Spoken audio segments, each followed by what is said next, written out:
Hello, welcome to legal awareness web series. सारा देश अपनी भावभीनी श्रद्धांजलि दे रहा है राष्ट्रपिता महात्मा गांधी को। पिछले 70-75 साल में गांधी को इतना हमने कभी मिस नहीं किया जितना आज करते हैं। आज हम गांधी के आदर्शों से हट चुके हैं, हिंसा की तरफ बढ़ रहे हैं, अहिंसा को कायरता समझते हैं। गांधी जी का कहना था, अहिंसा कायर का अस्त्र नहीं है। मैं उम्मीद करूंगा कि आज के दिन हम उन आदर्शों को दोबारा अपने जीवन में लाने के लिए प्रयत्नशील रहेंगे जो राष्ट्रपिता ने हमारे लिए तय किए थे। मैं बहुत सालों से कुलपति हूं, हायर एजुकेशन के एडमिनिस्ट्रेशन को बहुत करीब से देखता रहा हूं। सैकड़ों सिलेक्शन कमिटीज में एक्सपर्ट रहा हूं, चेयर रहा हूं, लेकिन बेसिकली मैं एक टीचर हूं।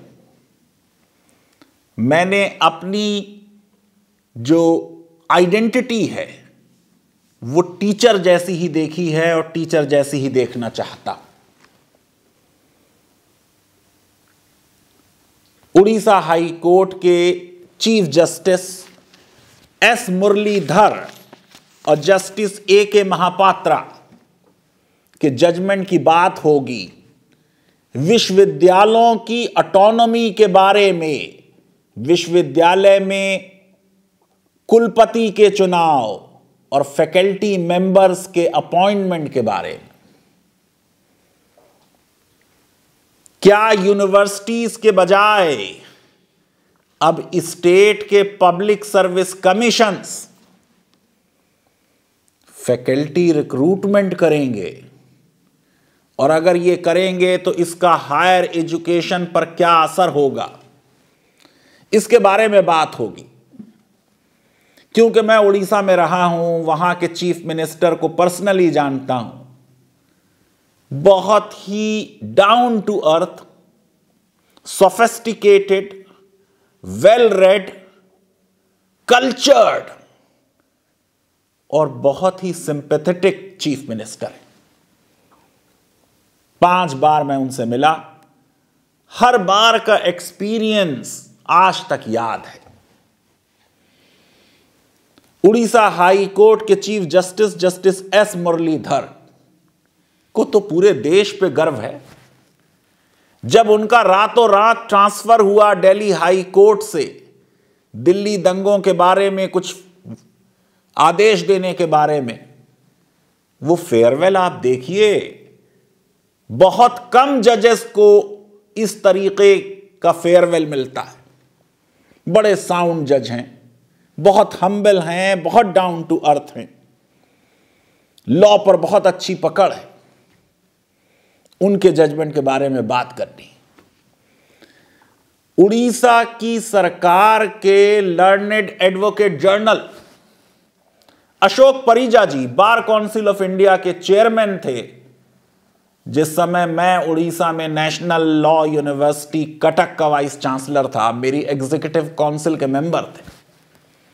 बहुत ही एफेक्शनेट, बहुत अच्छे वकील, बहुत सुलझे हुए इंसान। उनके आर्गुमेंट्स की जीत हुई है, उनके बारे में बात होगी। लेकिन सबसे पहले मैं 11 जज बेंच का सुप्रीम कोर्ट का टीएमए पाई के जजमेंट से 1-2 पैराग्राफ पढ़ना चाहता ताकि कॉन्टेक्स्ट को समझ में लाया जा सके।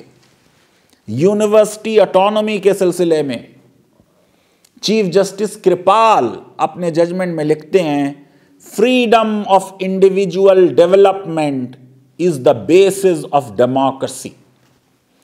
Exclusive control of education by the state has been an important factor in facilitating the maintenance of totalitarian tyrannies. In such states, institutions of higher learning controlled and managed by government agencies, act like mercenaries, promote the political purposes of the state, make them acceptable to an increasing number of their population, and supply them with weapons they need, we must resist, in the interests of our own democracy, the trend towards the governmental domination of educational process. Higher education is undoubtedly an obligation of the state, but state aid is not to be confused with state control over academic policies and practices. Intellectual progress demands the maintenance of the spirit of free inquiry. मैं समझता हूं कि ये जो Radha Krishna commission से जो chairman थे first education commission के, चीफ जस्टिस कृपाल ने जो कोट किया है, इसकी रेलेवेंस है। पूरा मुद्दा यह है कि नवंबर 2020 में एक ऑर्डिनेंस आया जिसने उड़ीसा के यूनिवर्सिटीज के एक्ट को एमेंड कर दिया। फिर वो एक्ट बन गया, नोटिफाई हो गया 9 नवंबर 2020 को। उड़ीसा में आज 17 यूनिवर्सिटीज हैं। इस पूरे अमेंडमेंट ने यूनिवर्सिटी के रिक्रूटमेंट प्रोसेस को बिल्कुल बदल दिया। यूनिवर्सिटी में एग्जीक्यूटिव काउंसिल को यह अधिकार होता है कि वो पोस्ट क्रिएट करें और उन पर अपॉइंटमेंट करें through selection committee. Selection committee में चांसलर नॉमिनी होगा। स्टेट यूनिवर्सिटीज में चांसलर गवर्नर होता है। 3 एक्सपर्ट्स बाहर से आएंगे, चेयरमैन होगा, डीन होगा, वाइस चांसलर होगा, प्रो वाइस चांसलर होगा। एक बड़ी कमेटी होगी एक्सपर्ट्स की जो इवैल्यूएट करेगी कैंडिडेट्स को और फिर रिकमेंड करेगी एग्जीक्यूटिव काउंसिल को जो अपॉइंट करेगी। रेवेनशाह यूनिवर्सिटी का एक्ट 2005 का भी रिपील हो गया। कई चेंजेस हुए। पहला change, search committee vice chancellor की कैसे बनेगी। उसमें आ गया कि साहब एक चांसलर नॉमिनी होगा, लेकिन चांसलर नॉमिनी होना चाहिए एक retired officer of state government जो चीफ सेक्रेटरी रहा हो। पहले यह था कि चांसलर नॉमिनी कौन हो स्पेसिफाइड नहीं था। अक्सर सुप्रीम कोर्ट के जजेस अपॉइंट होते रहे हैं चेयर ऑफ सर्च कमेटीज। एक यूजीसी नॉमिनी होगा और एक नॉमिनी गवर्नमेंट का होगा जो एकेडमिशियन होगा स्टेट या नेशनल रिप्यूट का। स्टेट रिप्यूट के एकेडमिशियन को तो कोई बड़ा एकेडमिशियन नहीं माना जाता। बेहतर है कि उसमें सिर्फ नेशनल या इंटरनेशनल रिप्यूट ही रखा जाए। तो चांसलर का डिस्क्रिशन भी कुछ हद तक कम हुआ है। इस लॉ की वैलिडिटी को चैलेंज किया गया। कहा गया कि ये यूजीसी की रेगुलेशंस जो 2018 की हैं, जिसमें मिनिमम क्वालिफिकेशंस फैकल्टी मेंबर्स की दी हुई हैं, वाइस चांसलर्स के अपॉइंटमेंट की प्रोसेस दी हुई है, उससे कंट्राडिक्ट कर रहा है, इसलिए असंवैधानिक है। चीफ जस्टिस एस मुरलीधर ने अच्छा जजमेंट लिखा, सिंपल लैंग्वेज में लॉ को स्टेट किया और स्टेट ऑफ उड़ीसा की तरफ से जो आर्गुमेंट्स अशोक परिजा जी ने किए थे, एडवोकेट जनरल ने उनको एक्सेप्ट किया। जो प्रोफेसर्स के आर्गुमेंट थे और जो यूजीसी के आर्गुमेंट थे, यूजीसी का स्टैंड यह था कि उड़ीसा का जो अमेंडमेंट है विश्वविद्यालय एक्ट में, यह यूजीसी रेगुलेशंस के खिलाफ है उड़ीसा हाईकोर्ट ने इस बात को नहीं माना। यह एक नया ट्रेंड हायर एजुकेशन में शुरू हो रहा है। हमने हरियाणा के भी इसी तरीके के सर्कुलर पर एक वीडियो बनाया था, आप उसको भी देखिए। बिहार और झारखंड में भी यह हो चुका है कि यूनिवर्सिटीज के फैकल्टी मेंबर्स के अपॉइंटमेंट्स यूनिवर्सिटीज के बजाय पब्लिक सर्विस कमीशन से होते हैं। दूसरा इसमें प्रावधान जो सेक्शन 14 था उड़ीसा यूनिवर्सिटी अमेंडमेंट एक्ट का, उसने सेक्शन 21 जो पेरेंट एक्ट था उसमें किया, जो टीचर्स के सिलेक्शन के बारे में था, और वो पावर दे दी उड़ीसा पब्लिक सर्विस कमीशन को। जब मैं कटक में रहता था तो उड़ीसा पब्लिक सर्विस कमीशन के बिल्कुल बैक में मेरा घर था। यह बात हो रही है अब टीचिंग अपॉइंटमेंट्स के जो डेलीगेट किए जा रही है power Orissa public service commission को सेक्शन 21 क्लॉज 1 के तहत। रेवेनशा यूनिवर्सिटी बड़ी पुराना कॉलेज, जस्टिस महमूद उसके प्रिंसिपल रह चुके हैं, उसके एक्ट को रिपील कर दिया गया। दरअसल उत्कल यूनिवर्सिटी एक्ट 1966 का, बहरामपुर यूनिवर्सिटी एक्ट 1966 का, संबलपुर यूनिवर्सिटी एक्ट 1966 का, जगन्नाथ संस्कृत विश्वविद्यालय 1981 भी रिपील हो गए। पेटिशनर्स के आर्गुमेंट्स ये थे कि जो यूजीसी एक्ट है 1956 का, उसकी पावर आती है एंट्री 66 ऑफ यूनियन लिस्ट से, रेड विद 256, जिसमें लिखा है coordination and determination of standards in institutions for higher education और research in scientific and technical institutions. बात कही जा रही थी कि ये जो कोऑर्डिनेशन और डिटर्मिनेशन की पावर सेंटर के पास है यूजीसी एक्ट में,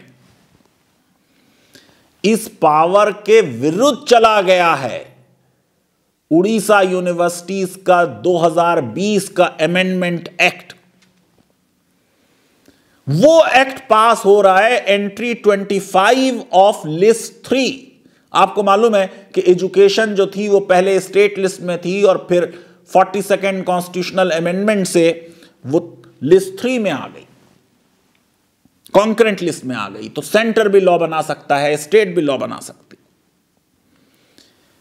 जो एंट्री 25 है वो कहती है education including technical education, medical education and universities subject to entry 63, 64, 65 and 66 of list 1। Argument यह है कि क्योंकि 25 एंट्री 66 के सब्जेक्ट टू है, इसलिए स्टेट असेंबलीज को यह अधिकार नहीं कि वो सेंटर के लॉ के खिलाफ चले जाएं। कहा गया कि यूजीसी रेगुलेशंस 2018 जो हैं, उनसे जो ये अमेंडमेंट उड़ीसा में हुआ है ये डायरेक्ट कोलिजन में है, और अगर कोई डायरेक्ट कोलिजन में है तो राष्ट्रपति जी की जो एसेंट लेनी चाहिए वो भी नहीं ली गई। आर्गू किया गया कि उड़ीसा का जो अमेंडमेंट है वो स्टैंडर्ड्स जो यूजीसी रेगुलेशंस ने सेट किए 2018 में, जो स्टेट मानने के लिए बाध्य है, उसको एडहेयर नहीं करता। टीचर्स का जो सिलेक्शन है वो maintenance of standards of education का हिस्सा है। यह आर्गुमेंट लिया गया। प्रणीत के वर्सेस यूजीसी 2020 का सुप्रीम कोर्ट का जजमेंट कोट किया गया, जिसमें कहा गया था कि स्टेट्स का ऑब्लिगेशन है यूजीसी रेगुलेशंस को एडॉप्ट करना, गाइडलाइंस को एडॉप्ट करना। कहा गया कि जो उड़ीसा का अमेंडमेंट है ये मेलाफाइड है, आर्बिट्रेरी है, इसने एडमिनिस्ट्रेटिव और एकेडमिक फ्रीडम यूनिवर्सिटीज की छीन ली है। इसने यूनिवर्सिटीज का एडमिनिस्ट्रेशन सरकार के ब्यूरोक्रेटिक कंट्रोल में दे दिया है। आर्गू किया गया कि स्टेट गवर्नमेंट ने हायर स्टैंडर्ड्स प्रेस्क्राइब नहीं किया। आपको मालूम है कि यूजीसी मिनिमम स्टैंडर्ड्स प्रेस्क्राइब करता है। अगर कोई यूनिवर्सिटी चाहे तो वो हायर स्टैंडर्ड्स प्रेस्क्राइब कर सकता है, यूजीसी से ऊपर जा सकता है। अगर यूजीसी कहती है प्रोफेसर बनने के लिए 10 पेपर हों, आप कह सकते हैं नहीं 50 पेपर हों। आप कह सकते हैं नहीं हम प्रोफेसर उसी को बनाएंगे जिसके पास नोबेल प्राइज हो।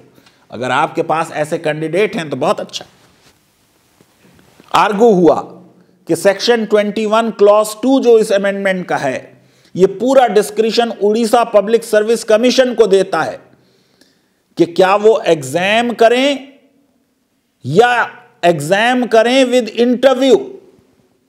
और ये जो यूजीसी की 2018 की रेगुलेशन का क्लॉज 6 है वो वायलेट होता है इससे।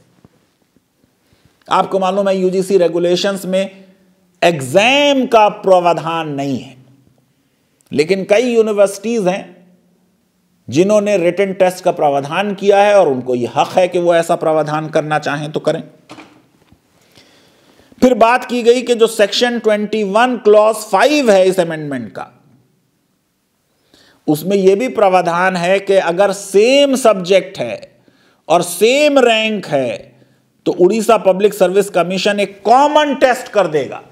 यानी कई यूनिवर्सिटीज का हिस्ट्री का एक साथ टेस्ट हो जाए, इकोनॉमिक्स का एक साथ टेस्ट हो जाए और इकोनॉमिक्स के अपॉइंटमेंट भी एक साथ हो जाए। टेस्ट होना एक तरीके से लगता है कि अच्छा है, फेयर है, ट्रांसपेरेंट है, लेकिन हायर एजुकेशन में हर लेवल पर टेस्ट सही नहीं होगा। जो आदमी प्रोफेसर होने जा रहा है उसका भी अगर रिटन टेस्ट हो तो यह बात तो बड़ी इरेशनल नजर आती। उसका रिटन टेस्ट तो हो चुका, वो जो 10 पब्लिकेशंस उसके हैं वो उसका रिटन टेस्ट है। मैं कई सिलेक्शन कमेटीज में रहा हूं, अक्सर हमें बहुत अच्छा कैंडिडेट मिल रहा होता है, पूरे एक्सपर्ट्स उस पर एग्री करते हैं, अचानक एचओडी हाथ उठाता है और कहता है साहब दरअसल मेरे पास इस वक्त एंशिएंट इंडियन हिस्ट्री का, क्रिमिनल लॉ का टीचर नहीं है, फैमिली लॉ का टीचर नहीं है, इसलिए ये कैंडिडेट मत लीजिए, बस इसके बजाय वो कैंडिडेट ले लीजिए क्योंकि वो फैमिली लॉ पढ़ा सकता है, वो एंशिएंट इंडियन हिस्ट्री पढ़ा सकता है। एक किसी यूनिवर्सिटी के वाइस चांसलर को भी यह अंदाजा नहीं होता कि डिपार्टमेंटल नीड क्या है, वो तो डीन और एचओडी को पता होती। अगर यह कहा जाए जवाब में कि फिर आप सब्जेक्ट स्पेसिफिक पोस्ट बना दें, उससे भी मसला हल नहीं होगा। लोअर लेवल पर आपको देखना होता है कौन रिटायर हो गया, वो कौन से सब्जेक्ट पढ़ाता था, अब हमें इन सब्जेक्ट्स में आदमी चाहिए, अकॉर्डिंगली सिलेक्शन कमेटी उस तरीके की रिकमेंडेशन करती है। मुझे अफसोस है कि इस केस में जो आर्गुमेंट्स पेटिशनर्स ने लिए वो मजबूत आर्गुमेंट नहीं थे। अभी मैं आपको बताऊंगा जजमेंट में कि चीफ जस्टिस मुरलीधर ने कहा कि कोई इंपेरिकल एविडेंस नहीं है कि पब्लिक सर्विस कमीशन जो करेगा वो बड़ा गलत हो जाएगा। सर्च कमेटी की बात हुई, मैंने आपको बता दिया कि जो रेगुलेशन 7.3 है 2018 की यूजीसी की, ये उसके खिलाफ जा रहा है मामला। सिंडिकेट का नॉमिनी जो है उसे हटा दिया गया और स्टेट गवर्नमेंट के नॉमिनी को वहां पर रख दिया गया। वाइस चांसलर की जो पावर है सिलेक्शन कमेटी होल्ड करने की, उसका वायलेशन है। कोठारी कमीशन, यशपाल कमेटी, इन सब ने पूरे विश्व की बेस्ट प्रैक्टिसेस देख के कहा कि रिक्रूटमेंट ऐसे होना चाहिए। वास्तव में हायर एजुकेशन सेक्टर हमारे यहां ओवर रेगुलेटेड है और ग्रॉसली अंडर फंडेड है। विश्व की बड़ी यूनिवर्सिटीज में, भूल जाइए पब्लिक सर्विस कमीशन को, वाइस चांसलर भी अपॉइंटमेंट नहीं करता। सारे अपॉइंटमेंट्स के डिसीजन डिसेंट्रलाइज होते हैं, स्कूल के लेवल पर होते हैं, फैकल्टी के लेवल पर होते हैं, डीन करता है। आपको हार्वर्ड यूनिवर्सिटी के प्रेसिडेंट का नाम नहीं मालूम होगा, लेकिन हार्वर्ड लॉ स्कूल के डीन का नाम आपको मालूम है, क्योंकि सारे फैसले वो करता है। अगर हम चाहते हैं कि हमारे देश की यूनिवर्सिटीज विश्व की टॉप 100 और 200 में आए, तो यूनिवर्सिटीज को ट्रस्ट कीजिए। वाइस चांसलर्स को आप ही अपॉइंट करते हैं, वाइस चांसलर्स को ट्रस्ट कीजिए। आपका नॉमिनी, चांसलर का नॉमिनी, प्रेसिडेंट ऑफ इंडिया का नॉमिनी सेंट्रल यूनिवर्सिटीज की सिलेक्शन कमेटी में बैठा है, वो आपके बिहाफ पे देखे कि क्या फेयरली सिलेक्शन कमेटी हो रही है या नहीं हो रही। फिर आर्गू किया गया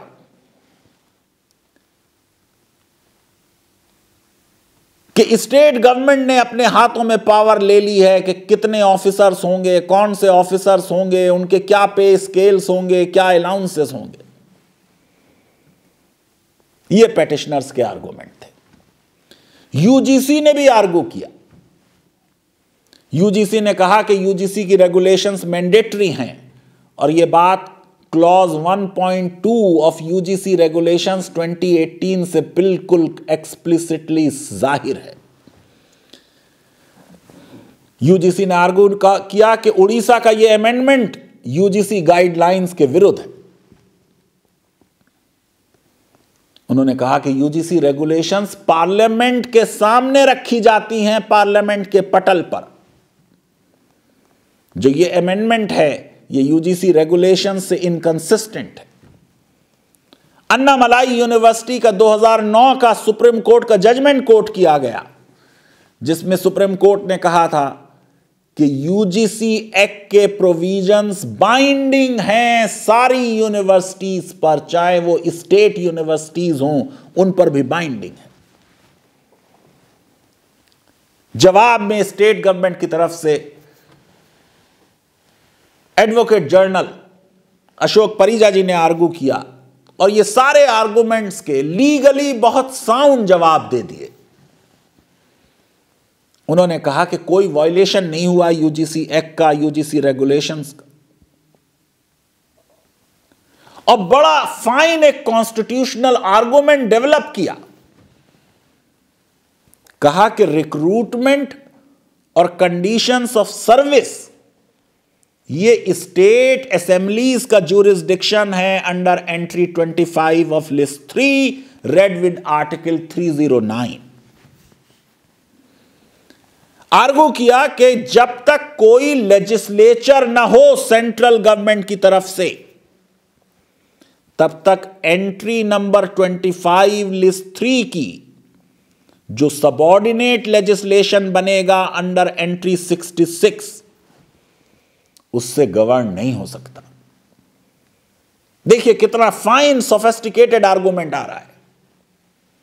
एक तरफ विधानसभा की, असेंबली की पावर है टू लेजिस्लेट, एक तरफ यूजीसी एक्ट के तहत रेगुलेशन बन रही है। रेगुलेशन यकीनन सबऑर्डिनेट लेजिस्लेशन है।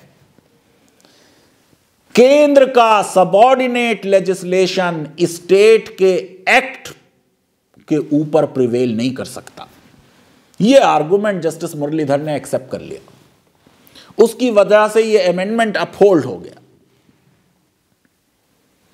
फिर आर्गू किया कि जो सेक्शन 6 क्लॉज 3 है और सेक्शन 14 है इस अमेंडमेंट का, वो तो बात कर रहा है रिक्रूटमेंट ऑफ वाइस चांसलर और टीचर्स की, जबकि एंट्री 66 बात कर रही है coordination and determination of standards higher education में।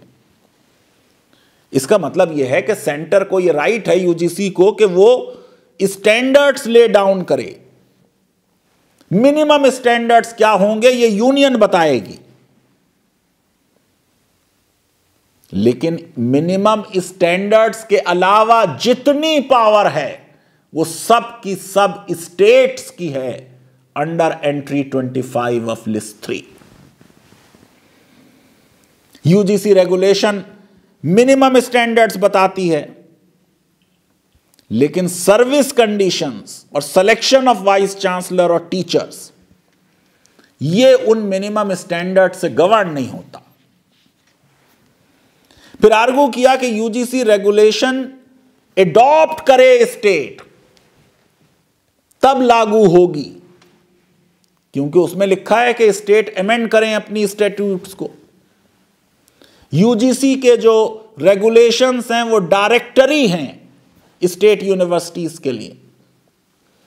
अगर स्टेट्स उन्हें ना माने तो सिर्फ इतना सा असर होगा कि यूजीसी फंडिंग नहीं देगी। उड़ीसा का जो अमेंडमेंट है ये यूजीसी के मिनिमम स्टैंडर्ड्स को वायलेट नहीं करता।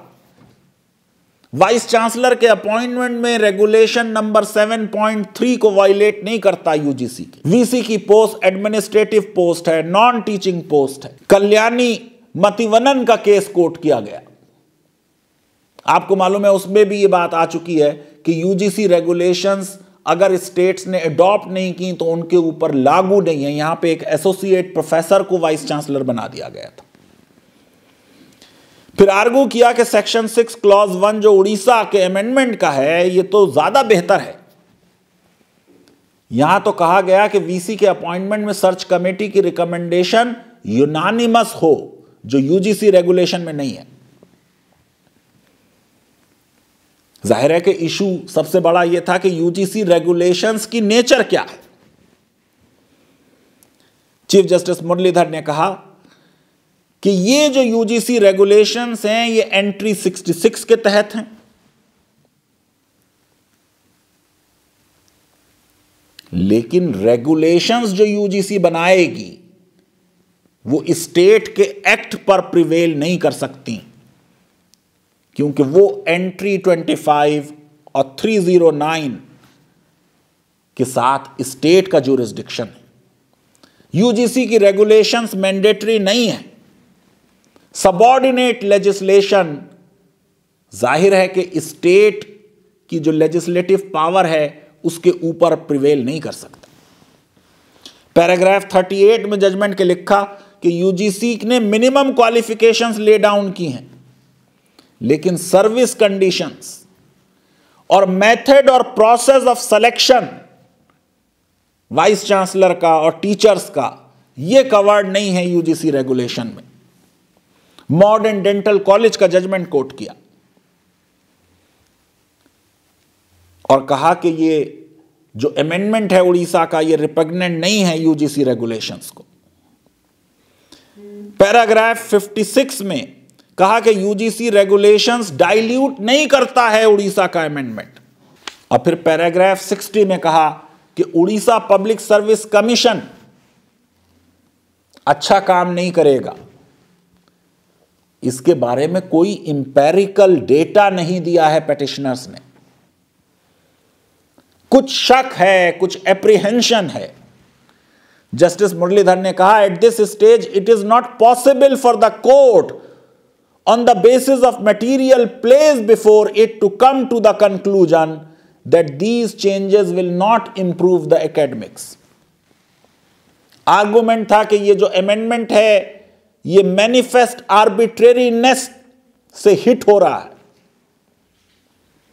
फिर मॉडर्न डेंटल कॉलेज को कोट किया और कहा कि आर्बिट्रेरीनेस जब साबित होती है जब हैवी एंड डिवास्टेटिंग इफेक्ट के टेस्ट को मीट किया जाए, आर्बिट्रेरीनेस डिमॉन्स्ट्रेबल हो, और कहा कि इस अमेंडमेंट में मैनिफेस्ट आर्बिट्रेरीनेस नहीं है। फिर पैराग्राफ 13 में कहा कि यूजीसी रेगुलेशन 2018 स्टेट की जो पावर है to determine the process and method of selection of VC and teaching staff उसको डाइल्यूट नहीं करता। यूजीसी रेगुलेशन पूरी एंटायर फील्ड जो है उसको ऑक्युपाई नहीं करता और इससे एकेडमिक ऑटोनॉमी और एकेडमिक फ्रीडम कंप्रोमाइज नहीं हुई। लीगली देखिए तो जजमेंट लगता है बिल्कुल साउंड है। एडवोकेट जर्नल के आर्गुमेंट्स बहुत अच्छे थे। लेकिन मुझे डिसअपॉइंटमेंट हुआ पेटिशनर्स के आर्गुमेंट्स। जो बात कही जानी चाहिए थी वो ये थी कि यूनिवर्सिटीज भी स्टैट्यूटरी अथॉरिटी हैं। यूनिवर्सिटीज के एचओडी को पता होता है एग्जैक्टली जब सिलेक्शन कमेटी हो रही है, जो टीचर पढ़ाता है उसे एक ही सब्जेक्ट नहीं दिया जाता, तो यह भी देखते हैं कि और कौन से 2 सब्जेक्ट ये पढ़ा सकता है। पब्लिक लॉ में अगर हमारे पास टीचर्स हैं तो हम पब्लिक लॉ वाला नहीं लेंगे, हम प्राइवेट लॉ वाला ले लेंगे। मैं समझता हूं कि अपने वाइस चांसलर्स पर और एचओडी और डीन पर और एग्जीक्यूटिव काउंसिल के नॉमिनेटेड एक्सटर्नल एक्सपर्ट्स पर अविश्वास अच्छी चीज नहीं। पब्लिक सर्विस कमीशन अलग अलग स्टेट के कंट्रोवर्सी में रहे हैं। कहीं पेपर लीक हो जाता है, कहीं पर करप्शन के बहुत serious charges public service commission के मेंबर्स पर लगते रहे। मैं नहीं कहता कि हर यूनिवर्सिटी में हर वाइस चांसलर के जमाने में 100% फेयर सिलेक्शंस हुए होंगे, लेकिन अगर कोई वीसी ने गलती की तो किसी 1-2 सिलेक्शन कमेटी में गलती होगी। लेकिन अगर पब्लिक सर्विस कमीशन ने सारी यूनिवर्सिटीज के लिए एक साथ अपॉइंटमेंट किए और वो गलती हुई तो 1-2 यूनिवर्सिटीज और 1-2 डिपार्टमेंट नहीं इफेक्ट होंगे, बल्कि स्टेट की पूरी यूनिवर्सिटीज खराब हो जाएंगी। जब आप एक टीचर अपॉइंट करते हैं तो वो 30 साल उस डिपार्टमेंट में काम करने वाला है।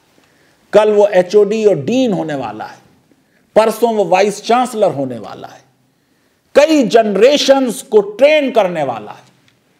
मैं समझता हूं कि एकेडमिक डिसीजंस एकेडमिशियंस के हाथों में रहें तो बेहतर है। आप जिसको चाहें जितना चाहें परख लें, तब वाइस चांसलर बनाएं, पर वाइस चांसलर बनाने के बाद उस पर विश्वास करें। लीगल अवेयरनेस वेब सीरीज अगर आपको पसंद आती है तो मेरी रिक्वेस्ट है कि हमारे इस वीडियो को वाइडली शेयर करें, हमारे चैनल को सब्सक्राइब करें और बेल आइकन और लाइक ज़रूर क्लिक करें। बहुत बहुत शुक्रिया, धन्यवाद, थैंक यू वेरी मच।